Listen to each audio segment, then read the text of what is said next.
Hi all, this is the last video for chapter 16. So last video we left off covering sound and light. We're going to skip over 16.6, which delves into a little more mathematical details of the wave speed in sound and in fluids. So I talked about this equation last time, right? The V equals square root of bulk modulus over density. So there's a little more info if you were curious about that. And then this topic on interference of waves we'll come back to when we deal with optics. So when we start talking about interference and diffraction for E&M waves, we'll come back to these topics. Or actually we'll cover these sections later on in the course. We're going to come back to this chapter really quickly.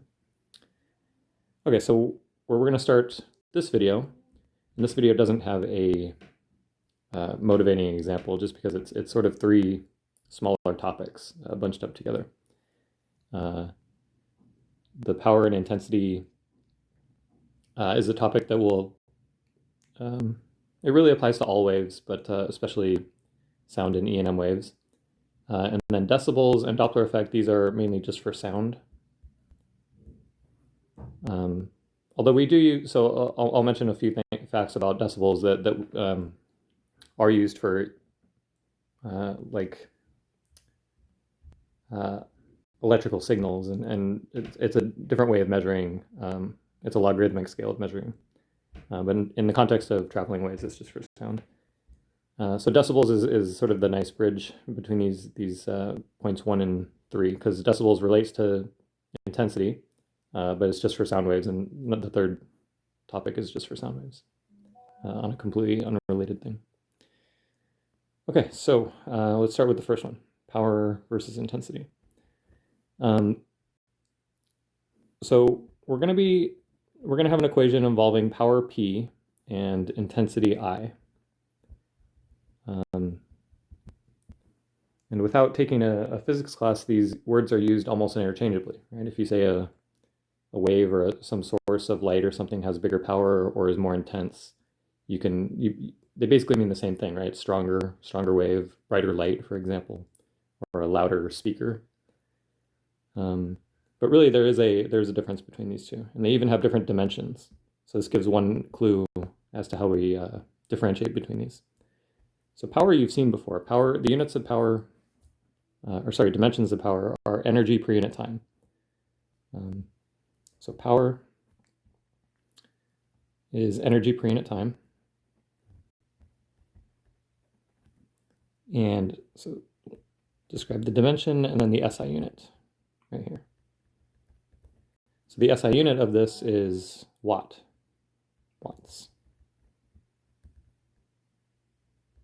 Capital W. Okay, so hopefully that looks familiar from your mechanics course where you were talking about joules per second. This is also equal to joules per second. Energy per unit time. Intensity, though, has dimensions power, or energy per unit time. So I could replace this word power with energy per unit time, or power per unit area. So it's power spread out over a certain area. You can imagine a laser pointer where you have two different laser pointers that uses the same amount of energy per unit time, but that energy could be spread out over a small width or a big width. You know, you imagine the actual laser beam and where that energy is spread out over. So if it's spread out over a bigger area, it has a smaller intensity, even though it has the same power. And the SI unit for this there's no name given to this. It's just watts per square meter. Right, the SI unit for power and the SI unit for area. So there's no special name given to this. You just have to say watts per square meter. It's basically this fact about intensity and how it relates to power that we can just translate that into an equation. So just in looking at the dimensions, we can see what the relationship is. And we can say that power, let me write it the way the book does. Intensity is defined as, that's the new thing, power per unit area.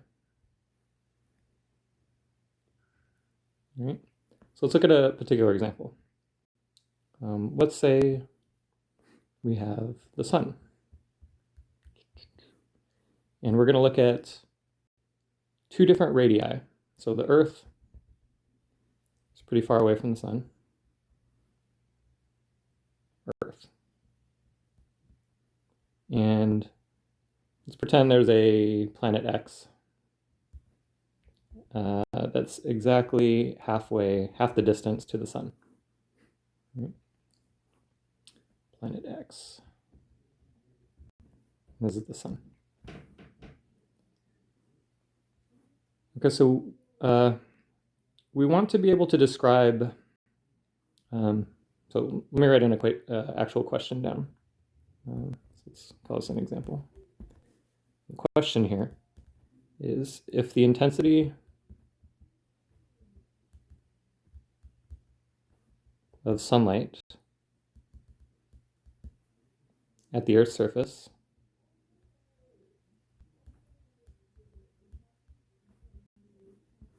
is I naught, is some constant, what is the intensity on the surface of planet X?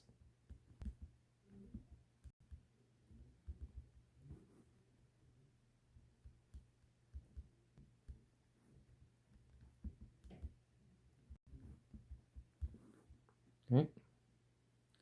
Hopefully this makes sense. All right, so we have to think, if we're going to solve a problem like this, we have to think about what the source of the power is and over what area is it spread out. So basically just the two ingredients in this formula. So power per unit area. So the relevant formula here, and this is an extra thing to learn here. So think of this as maybe a little separate from the example, because it's an important fact. For an isotropic source,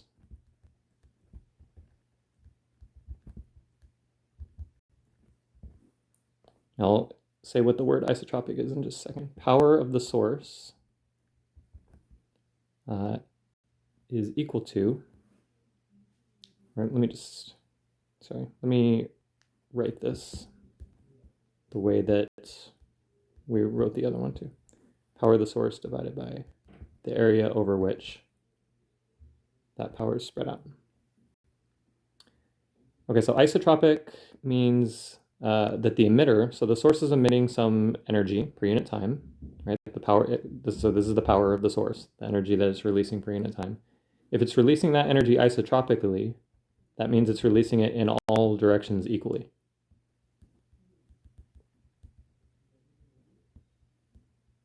So the sun isn't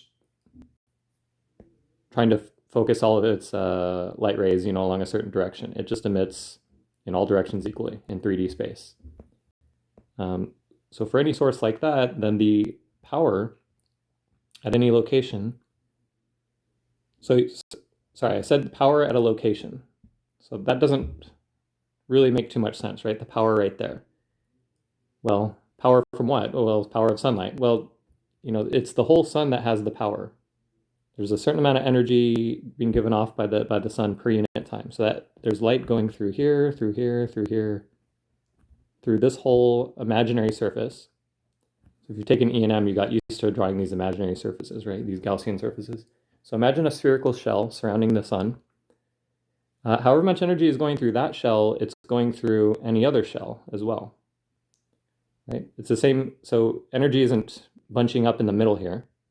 So however much energy is going through here per unit time is also going through here per unit time. So this should look familiar from physics, from your E&M class, right?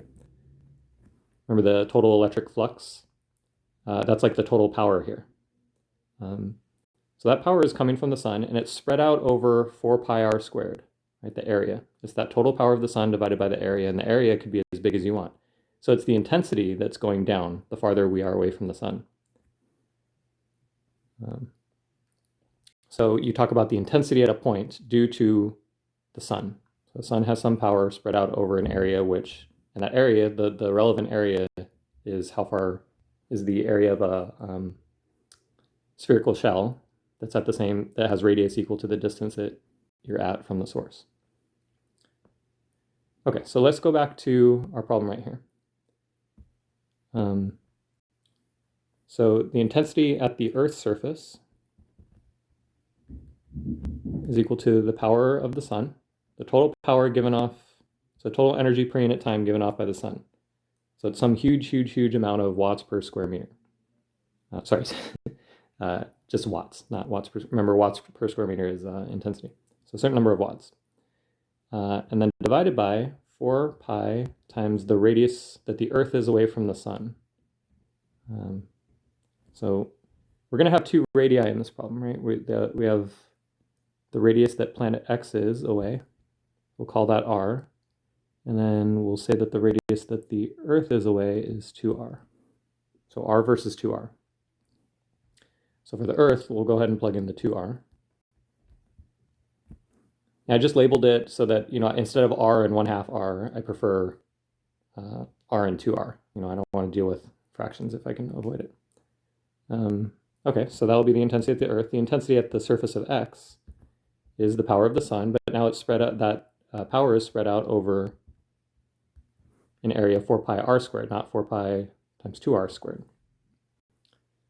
So notice how I can get, I don't know the power of the sun. It wasn't given in the problem statement, but I don't need it, right? I can just take the ratio of these two to get the relative intensities. And we want to solve for the intensity of on the surface of the planet X. So the intensity, so I'll do Ix divided by I Earth. So I'm taking the second equation and dividing it by the first equation. So this divided by this is equal to all of this divided by all of this. So the p suns are, well, maybe I should write it out. P sun, so just plug in for the x, 4 pi r squared.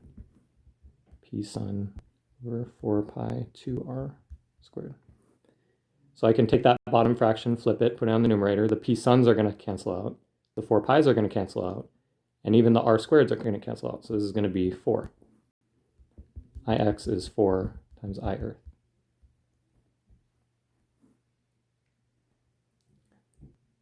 So this might have been a waste of time.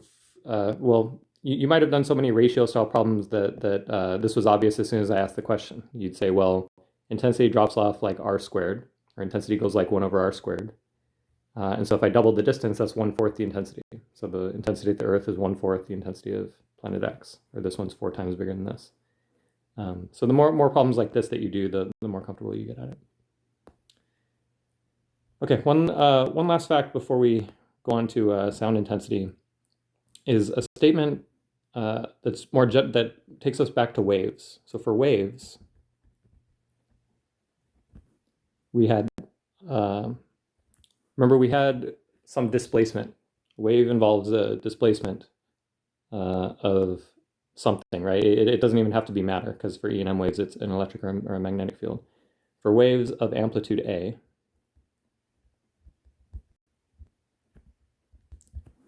there's a relationship between intensity and amplitude. So we have this right here. Intensity is proportional to amplitude squared. So let's see what that means in this example with the Earth and planet X.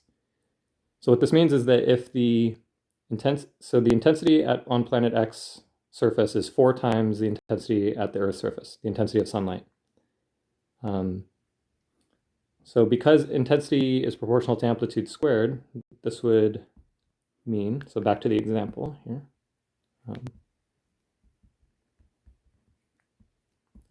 This would mean that the amplitude of waves, of E and M waves on the surface of planet X squared, so intensity is proportional to A squared. So in other words, I is, so whenever you see the symbol, you could think of it as equals some constant times this other quantity.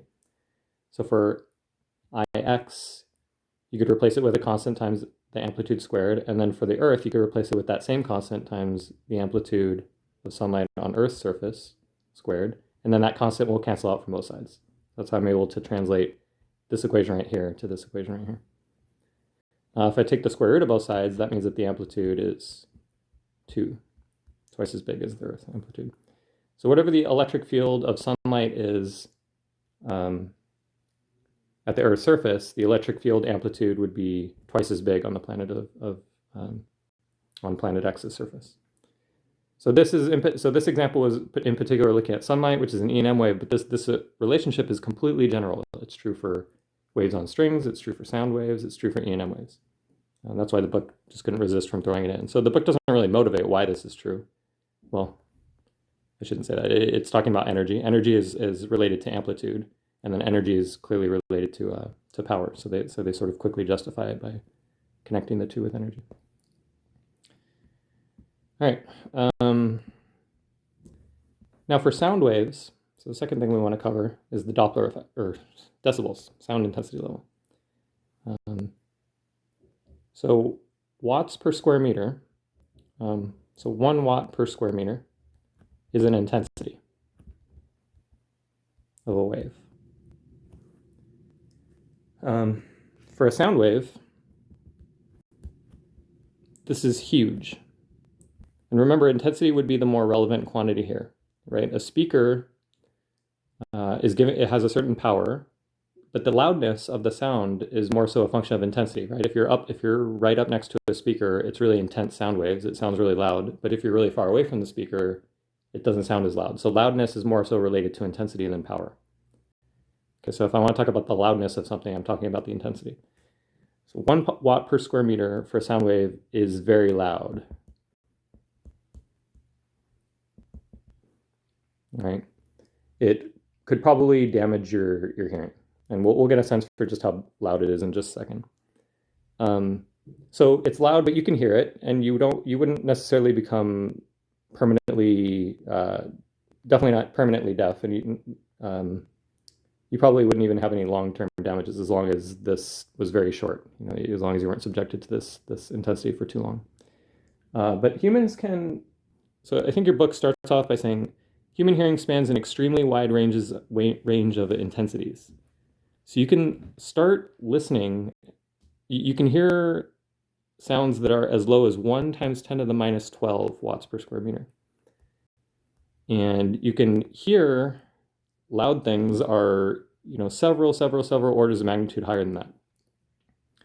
So when talking about intensity, it makes sense to talk about, so just to get a handle on the numbers, because we would deal with numbers that span 10, 12, even more orders of magnitude, it makes more sense to introduce a logarithmic scale. So to get used to this, I want to talk about, so there's absolute intensity. So this is like the number that we're getting used to, 1 watt per square meter. And since this is a loud one, I'm going to save the 1 for down here. I'm going to start with something really small. So 10 to the minus 12 watts per square meter. So this is absolute intensity with units, and this is the SI units. And then we have something called decibels. So for every intensity, there's a certain number of decibels corresponding to that number. And for 10 to the minus 12 watts per square meter, that's about the smallest intensity. So someone just decided that's what we're going to call the reference intensity. That's about the smallest thing we can hear. Anything less intense than that is almost impossible for most people to hear. So we're just going to call this 0 decibels. And then the rule is, for every factor of 10 that you go up, you gain 10 decibels.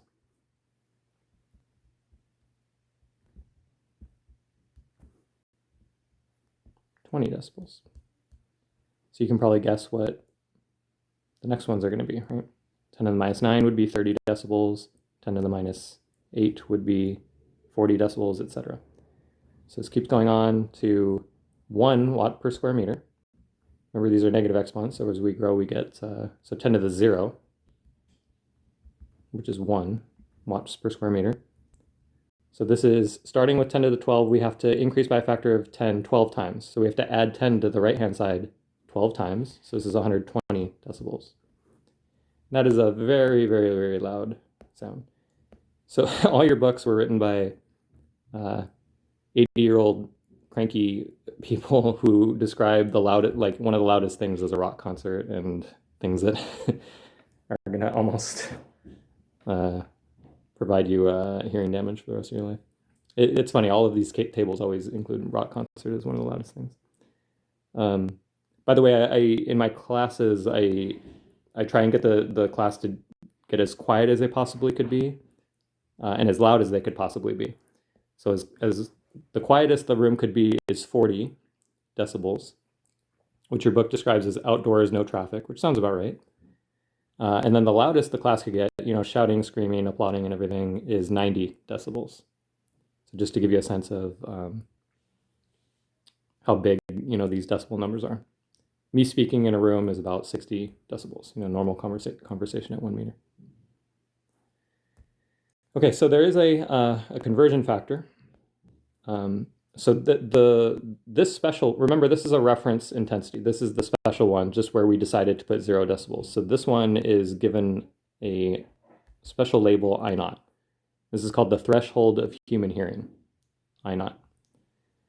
And so what this formula is saying right here on the left is if I is equal to I0, well, log base 10 of 1 is 0, so that's 0 decibels. And then for every factor of 10, right, if this I is equal to 10 I0, log base 10 of 10 is 1, and we get 10 decibels. And then for every factor of 10, we get another 10 decibels. That's exactly what that formula is saying. And you can invert that equation to get I as a function of beta if you need to go the other way. So if you have a certain number of decibels and you want to figure out what its absolute intensity is.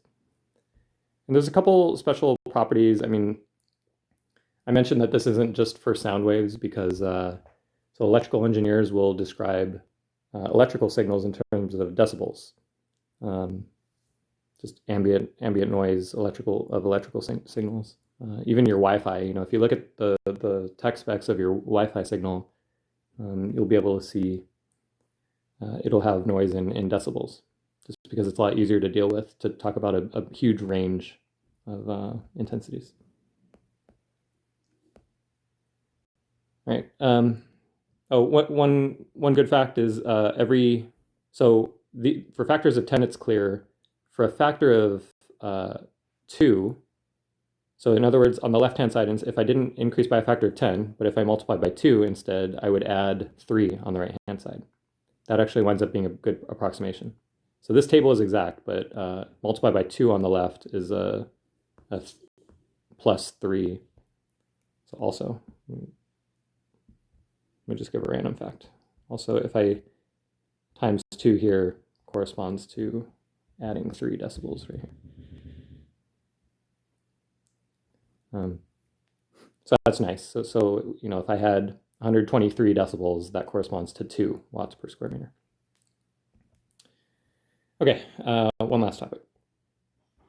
And already this video is getting pretty long, so let's just go over Doppler effect pretty quickly. So I want to explain this figure. So Doppler effect has to do with moving sources or observers. So you have, so I'll have in my pictures, I'll have a person is the person listening into the source, and for the source, I'll have a iPhone. That's my symbol for the iPhone.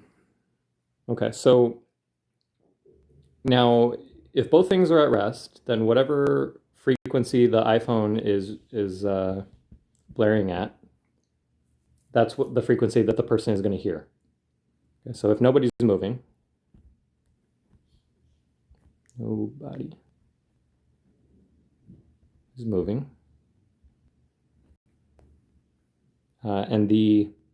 so I don't like the way your book treats the F plus and F minus. So I'm just going to put F prime as the one heard, and then F naught is the, so this is original, this is F naught. This is the emitted frequency, so the frequency of the source. And this is the frequency observed. I'm a little hesitant putting observed here because I have this F naught, which looks like O. So frequency received, frequency heard, maybe. Okay, so if nobody's moving, this is the formula. But this formula is modified, and we want to figure out how it's modified when one or both of these things are moving. Either the source is moving or the observer is moving. So the iPhone,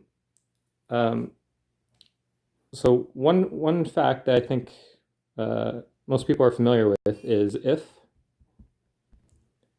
one object moves towards the other, either the person moves to the right or the iPhone moves to the left, one object moves towards the other,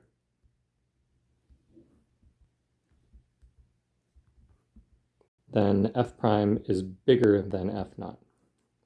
The heard frequency is higher than the emitted frequency. And you're aware of this when, for example, an ambulance is coming towards you. So imagine you're in a car and an ambulance is coming up from behind you, towards you. It's blaring its signal, its siren, and it's heard at a pretty high pitch. It goes near, near, near, near, near, near, near. And then after it passes you, it's moving away from you. So in addition to this statement, if one object, so if away, if one object moves away from the other object, then the heard frequency is less than the emitted frequency. And that's why it goes, after the ambulance passes you, it goes from near, near, near, near to wow, wow, wow. So I think people are comfortable with this fact. The thing that makes Doppler effect maybe a little bit more complicated is if the person is moving to the right at 10 meters per second and the iPhone is stationary, that's a different f prime than if the iPhone is moving to the left at 10 meters per second and the person is stationary. So it's more than just the relative motion that determines f prime as opposed to f naught. So I want to give the answer and then just explain it, all the pieces involved. So there are really a few quantities going on. So I want to write this the way that your book does. So Vs is going to be the speed of the source, just the speed. We're going to decide the sign separately, speed of source. So in this example, it'll be how fast the iPhone is moving. V, book calls this VO for the observer.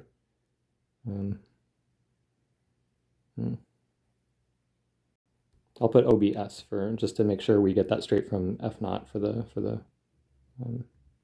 frequency of the source. So at V observed is the speed of the observer.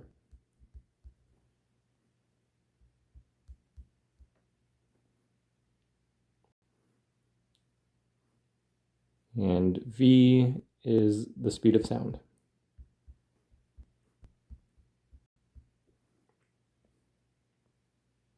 All right, so your book talks about the cases separately, but I just want to give you one master formula that you can use in all situations.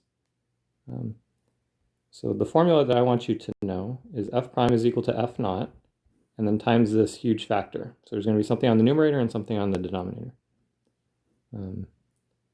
And so this is a 1, and then either a plus or minus, and then this is a 1 and either a plus or a minus. So the V observer over V sound goes on the numerator, and then V source divided by speed of sound goes on the bottom.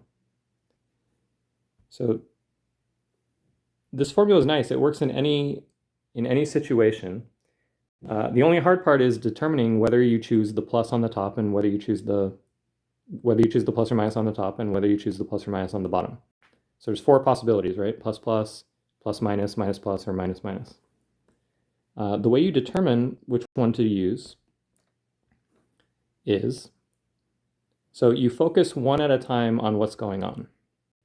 Okay, so maybe the best way to do this is with an example. So, so the example is going to be, I want this iPhone, and so I'm going to start running towards it. So remember, the speed of the observer is V observed.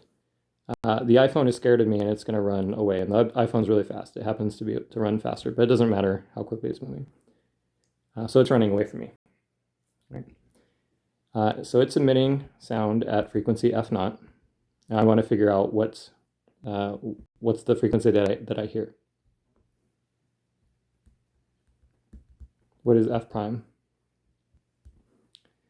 So I know if the iPhone is moving away from me faster than I'm running towards it, overall I'm going to hear a lower frequency. So I know f prime is going to be less than f naught overall.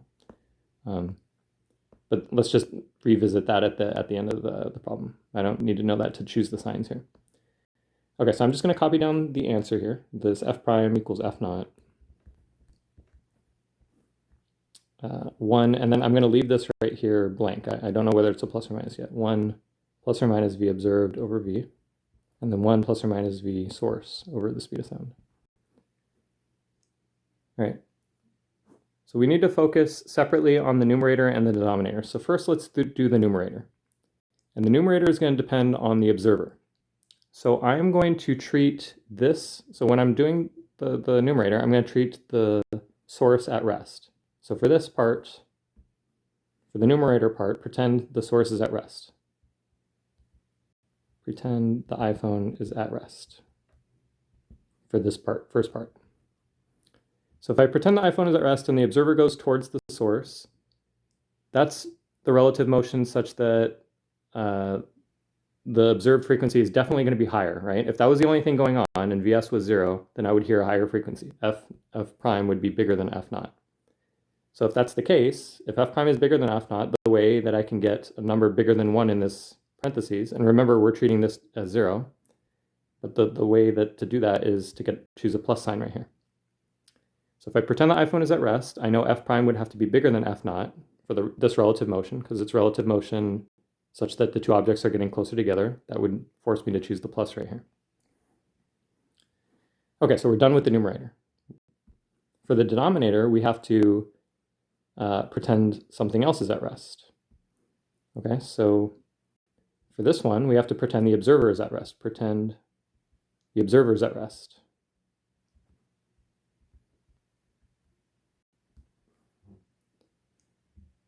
So if that's the case, I can cover up the person. Just imagine the iPhone's going away. That relative motion, where the two objects are moving away from each other, would lead to the conclusion that f prime is less than f naught. Sorry, f prime would be less than f naught. So the sign. So I need to remember the fact that this is on the denominator.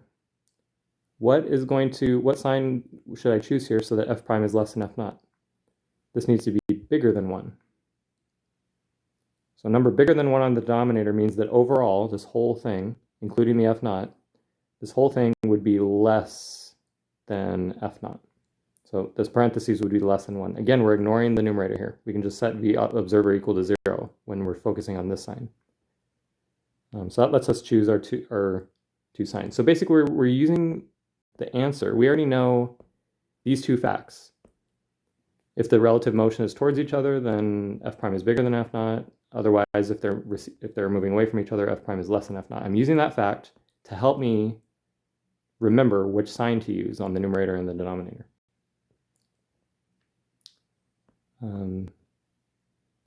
Yeah, so there's more. So there are a couple facts involved if you read the book. One important one is that if the source is moving, then the wavelength is actually changing. And that's the source of the frequency difference. Whereas if you drew the sound waves for a source at rest, the wavelength obviously doesn't change. And it's just the fact that the observer is moving towards these wave crests quicker. That's what leads to the change in frequency. Quicker for relative motion towards each other.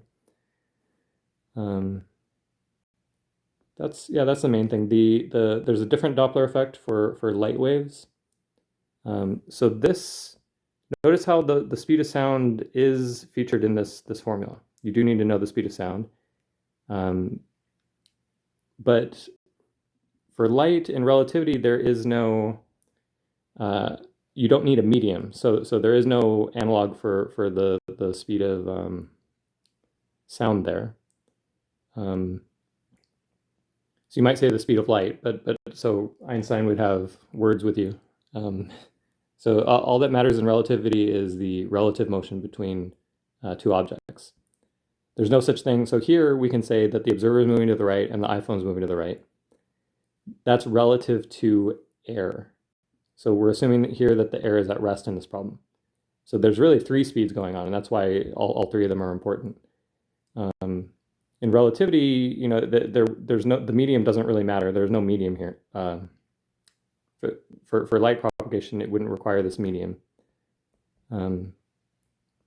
So all this is to say that the formula is a little bit different for light. For light, the formula would look like this. F prime is equal to, so for light, so maybe even before that, there's only one relative velocity. So there's a relative speed. And this is normally written as beta. So relative speed v, and beta is defined to be the relative speed divided by the speed of light.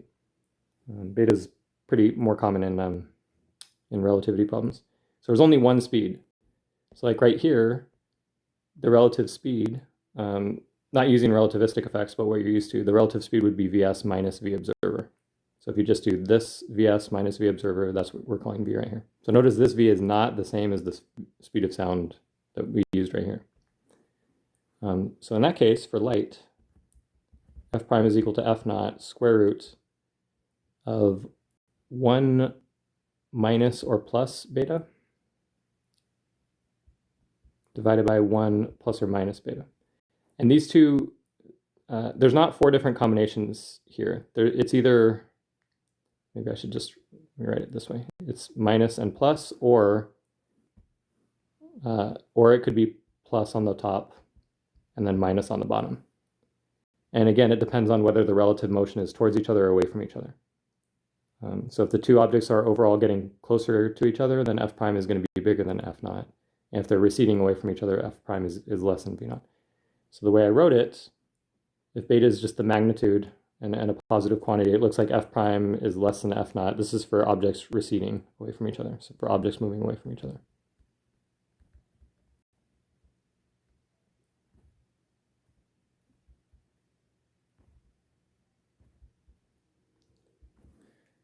All right, so there's these formulas there's some similarities, some differences. They're actually the same formula in a Taylor expansion where the speed, where like beta is small. You could actually write it in a similar way as this one. But yeah, that gets beyond what your book gets into.